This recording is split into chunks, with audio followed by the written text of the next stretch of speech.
Bienvenue dans la leçon sur la correspondance de motifs et les expressions de cas.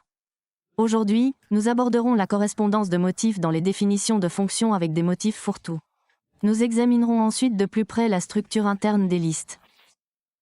Nous étudierons ensuite la correspondance de motifs avec les tuples de liste et les expressions de cas. Enfin, nous aborderons les différences entre la programmation par déclaration et la programmation par expression.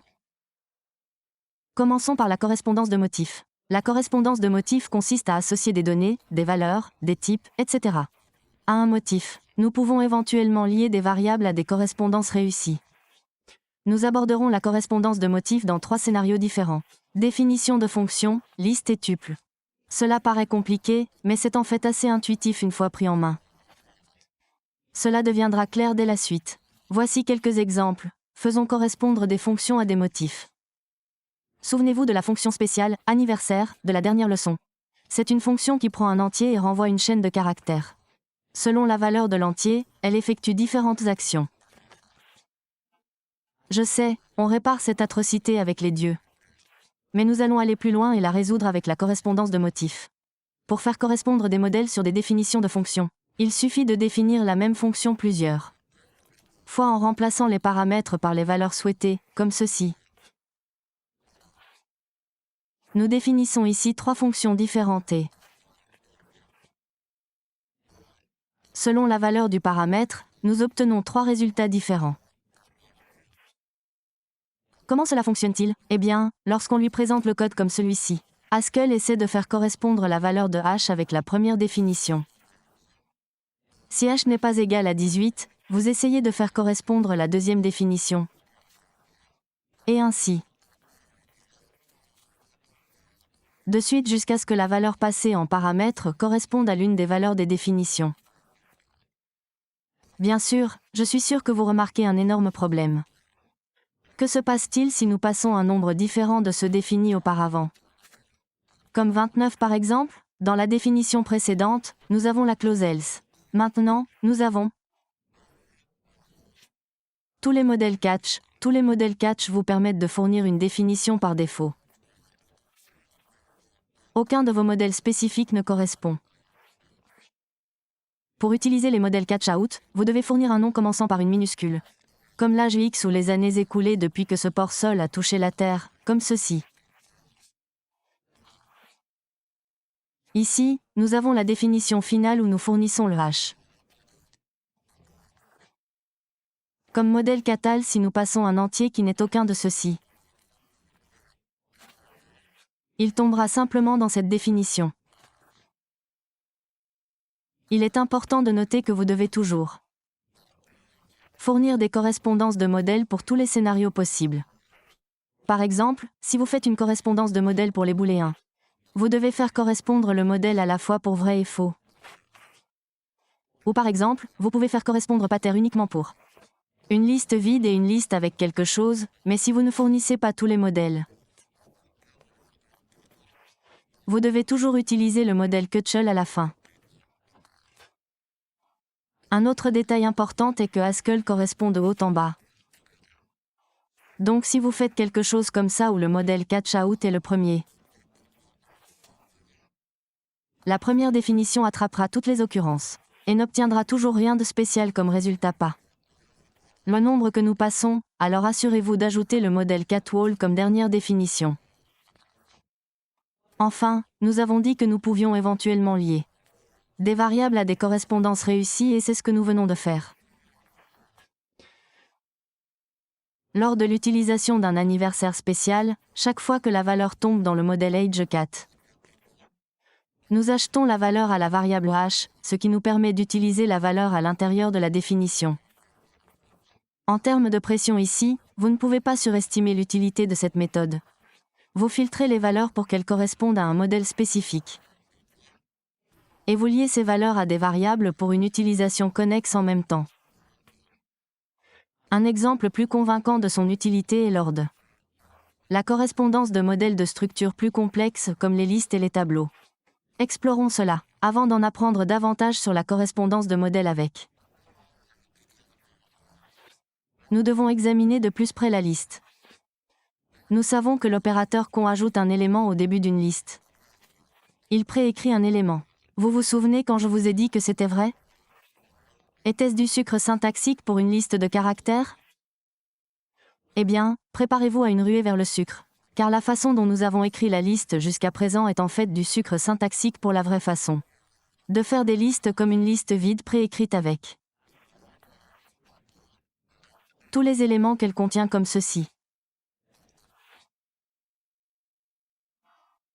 Maintenant, vous pourriez penser, pourquoi je m'en soucie? Je vais continuer à écrire la liste comme d'habitude. Pour ce que j'ai dit, la correspondance de motifs. Maintenant que nous savons à quoi ressemblent les listes sans le maquillage, nous pouvons l'utiliser pour faire correspondre des motifs à différentes définitions de fonctions en fonction de la structure de la liste. Faisons correspondre des motifs de plusieurs manières différentes et étudions comment le code fonctionne plus tard. Nous avons donc le contenu de cette fonction de liste qui prend une liste d'entiers et renvoie un sein. Et comme vous pouvez le voir, vous pouvez faire correspondre des motifs pour une liste vide ou des listes de taille fixe avec ou sans sucre syntaxique. Comme ceci, et vous pouvez également faire correspondre des motifs pour des listes non vides. De n'importe quelle taille avec le motif cacho ici. Danse. K, la variable reste contiendra la liste entière sauf le premier élément. Notez également que nous entourons de parenthèses les deux dernières définitions. Pour indiquer ici et ici que la fonction prend tout ce qui se trouve à l'intérieur de la parenthèse comme un seul argument et parce que nous avons lié les correspondances aux variables x, y, z et reste, vous pouvez utiliser ces variables à l'intérieur de la définition de la fonction. Comme ici, ici et ici, mais que faire si vous n'en avez pas besoin? Que faire si vous voulez faire quelque chose lorsqu'un modèle spécifique correspond, mais que vous ne vous souciez pas vraiment des valeurs réelles? Lier des valeurs puis les ignorer pollue votre environnement avec des variables que vous n'utilisez jamais. Mais ne vous inquiétez pas, pour couronner le tout, vous pouvez ignorer les données qui ne vous intéressent pas tout en appliquant le motif correspondant pour le reste. Regardez, comme la fonction suivante. Elle nous indique quels sont les premiers et troisième éléments d'une liste de booléens. Nous avons first et third qui prennent une liste de booléens et renvoient une chaîne. Puis nous avons deux définitions. La première correspond au motif pour une liste qui a au moins trois éléments car nous utilisons le premier et le troisième. Nous ignorons les seconds et ensuite nous ignorons le reste. Le reste dans ce cas peut être un tas d'éléments ou juste la liste vide. Et si ce modèle ne correspond pas? Nous ne nous soucions pas vraiment du modèle, donc nous l'ignorons complètement. Génial, non? Sachant cela, nous pouvons modifier la fonction initiale de la dernière leçon. Rappelez-vous que la fonction initiale prenait deux chaînes et renvoyait une chaîne. La première chaîne était le nom d'une personne. Et la seconde était le nom de famille.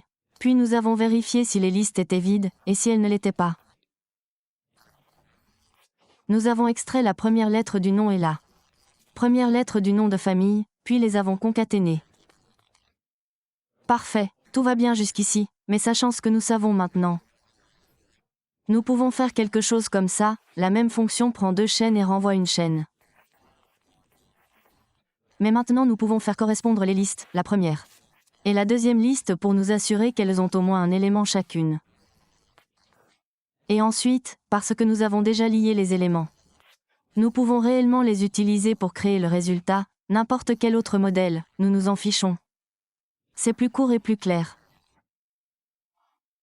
Voyons maintenant comment la correspondance de motifs nous facilite la vie avec les doubles.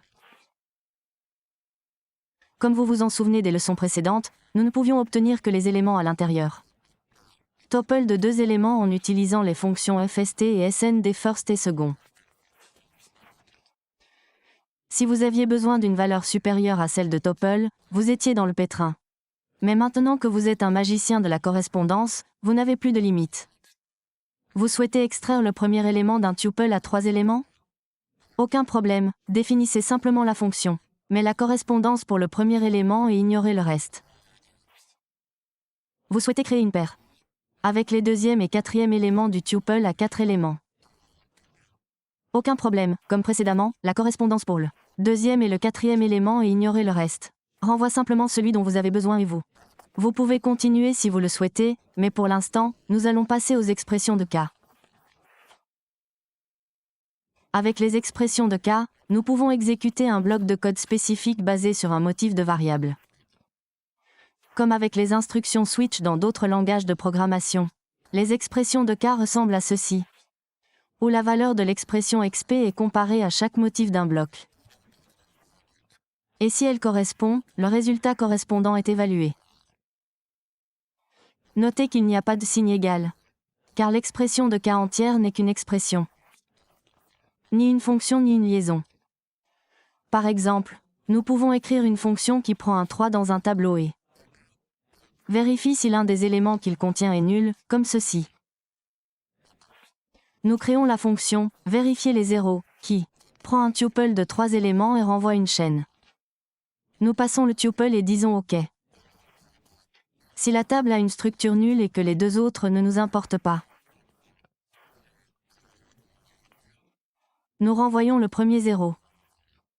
Puis nous vérifions si le second est nul et nous ignorons les deux autres, puis nous disons OK, le second est nul, et ainsi de suite. Jusqu'à ce que nous les vérifions tous les trois. Ensuite, nous ne nous soucions pas vraiment de la structure, ni des valeurs. Nous renvoyons simplement OK, c'est bon, il n'y a pas de 0. Et je vous entends déjà dire, n'y a-t-il pas la même chose pour la correspondance de motifs sur les paramètres dans les définitions de fonctions? Eh bien oui. Son filtrage de motifs de base sur les paramètres dans les définitions de fonctions n'est que du sucre syntaxique pour les expressions de cas. Ce code est donc interchangeable avec celui-ci. Point. Mais comme nous utilisons maintenant des expressions de cas, nous pouvons les utiliser partout où une expression peut être utilisée, pas seulement lors de la définition d'une fonction. Par exemple, nous pouvons concatiner le résultat de l'évaluation de l'expression de cas avec une autre chaîne comme celle-ci. Dans ce cas, la signature est la même. Mais nous concaténons d'abord cette chaîne, là. Version chaîne de la valeur, puis une autre chaîne, puis nous concaténons le résultat de l'évaluation de cette expression de cas. Cela rend les expressions de cas pratiques à utiliser dans d'autres expressions. Gardez également à l'esprit que tout ce que vous pouvez faire avec des expressions de cas peut être fait en définissant des fonctions avec let, where ou god. Cela soulève la question: pourquoi avons-nous autant de façons de faire la même chose? Je vais vous expliquer pourquoi. Il existe deux principaux styles d'écriture de programmation fonctionnelle en Haskell. Le style déclaration, où vous formulez un algorithme entre plusieurs équations à satisfaire, et le style expression, où vous composez de grandes expressions à partir de petites expressions. Il y a bien longtemps, le Haskell et les dieux se sont lancés dans un débat houleux pour déterminer quel style était le meilleur. Principalement parce que, si possible, n'avoir qu'une seule façon de faire les choses réduisait la confusion et la redondance. Mais après avoir essuyé des sueurs froides et des efforts considérables, ils ont décidé de fournir des supports syntaxiques complets, AB, et de laisser les simples mortels utiliser ce qu'ils préfèrent. À titre d'exemple, nous avons les expressions de classe, travail, et le. La recherche de motifs dans les définitions de fonctions et l'utilisation explicite de l'expression « K ». Nous avons des gardes où nous définissons différentes équations et l'expression expressive. Si, alors, sinon. Enfin, nous avons les arguments de fonctions à gauche, comme vos équations mathématiques et les abstractions lambda. Qu'est-ce que ce lambda? À la fin du tableau, ce sujet sera abordé dans la leçon de la semaine prochaine. Assurez-vous donc de la regarder maintenant.